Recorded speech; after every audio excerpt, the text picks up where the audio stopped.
Hey guys, welcome back and thank you for joining us once again. This is the finale, part 3 of our presidential series entitled Thomas Jefferson. So, and this is part 3 of the video for Thomas Jefferson because it was a little lengthy, but I wanted to try to make these videos as short and pleasing as possible so nobody's sitting there for 30 straight minutes or anything looking at things. Obviously, Jefferson, my favorite president. I had a lot to show you guys. So, jumping right in, we're going to continue where we left off. I showed you that underground tunnel at the end there of part 2. And then when you come out the other side, these are just some views of the beautiful Monticello, grounds and property. Those buildings that you're actually seeing now, those were some slave quarters where some of the slaves did live. So, obviously Jefferson... like I said, he did own slaves, which was not good. Unfortunately, Jefferson, the one thing I will knock and say about Jefferson is he was quite hypocritical when it came to slavery. He, in public would kind of denounce and say that he was against slavery, but the reality is in a lot of his writings and things that he authored, and even just his own personal beliefs for people that knew him best, He unfortunately, he owned slaves. He owned a lot of slaves, and he used to say some kind of derogatory, remarks regarding, white people being superior to African Americans that were slaves and that sort of thing. So, that is the one really unfortunate bad blemish on Thomas Jefferson's overall, I guess you could say his overall legendary status of who he was. But it is a part of history that I think is very irresponsible and silly of us to ignore, because it is a part of history. As dark and bad of a part of history as it is, it's still a part of who Thomas Jefferson was, and it is important for us to know that, and for us to teach the children that these men that founded our country were some great men, and they did some wonderful things, but there was also things that some of them did, not all of them, but some of them that were not so great and were pretty ugly and terrible. So moving on here, you see this is Mulberry Row is what it's called. It's just beautiful. It has like farmland and gardens and all those things that you're seeing now.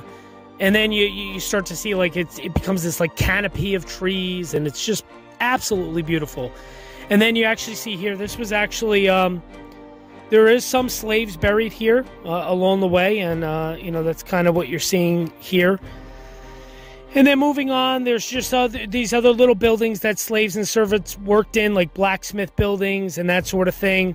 There was a lot of... This is where a lot of the slaves spent a lot of their time, was along this area outdoors, working on the grounds here at Monticello.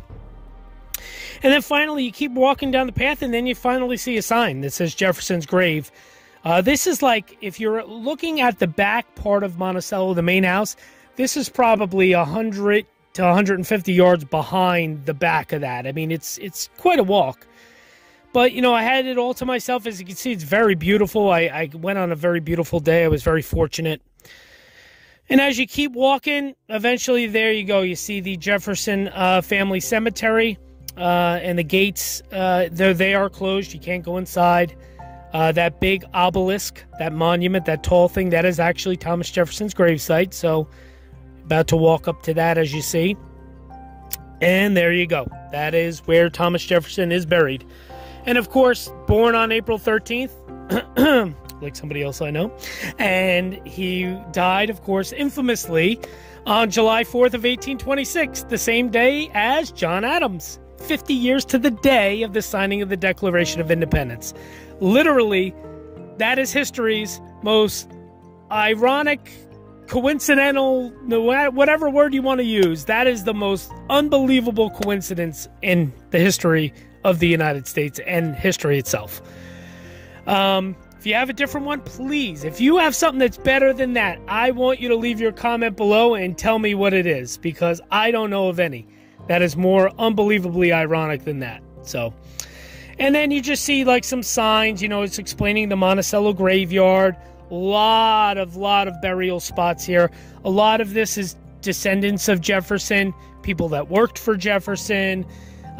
He had, he did have a lot of kids. He had, obviously historians have proved that he had several kids with his slaves. So, I mean, he had a lot of offspring and a lot of descendants.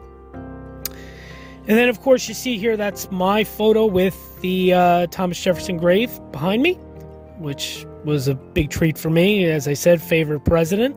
So that was very cool. And then just a couple more pictures of the actual tomb and grave, headstone and the obelisk. That's what these big things are called, of Jefferson. And then kind of moving away from it, you can kind of see a different side view. And there's a view of some other grave sites, and of course the obelisk, Jefferson's obelisk in the background.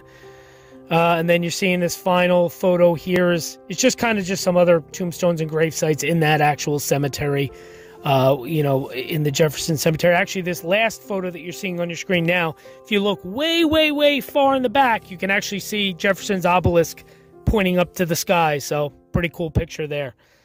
But that was it. That was my visit to Monticello, Thomas Jefferson's homestead, and of course his gravesite where he's buried. This is fabulous. If you're a historical fan, go see this. If you love history, if you love Jefferson, this is a bucket list must do. It's absolutely fabulous. I've seen all of them for the most part. I've seen Mount Vernon, Washington. I've seen Monticello, Jefferson. I've seen Montpelier, which is James Madison. We're going to be getting to that in our next video.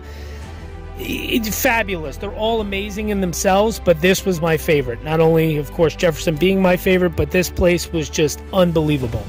It was truly fascinating. I loved it. I hope you enjoyed this historical little tour through Monticello and Jefferson's gravesite. I would love to answer any questions. Please leave your comments below. If you have any questions at all, any comments, anything, please, I'd be happy to answer any questions and kind of chit-chat back and forth with you guys through the comments. Thanks for stopping in. Make sure you hit subscribe down below. Give us a like, thumbs up, leave some comments as I said. Make sure you hit that bell, that notification button, so you know when we're going to be putting out videos. We're staying on the same schedule. I know these videos were put out Friday, Saturday, Sunday, 3 days in a row, but this upcoming Friday, we will be having part 4 of our presidential series. So stay tuned for that, and thanks for joining in. Thanks, guys.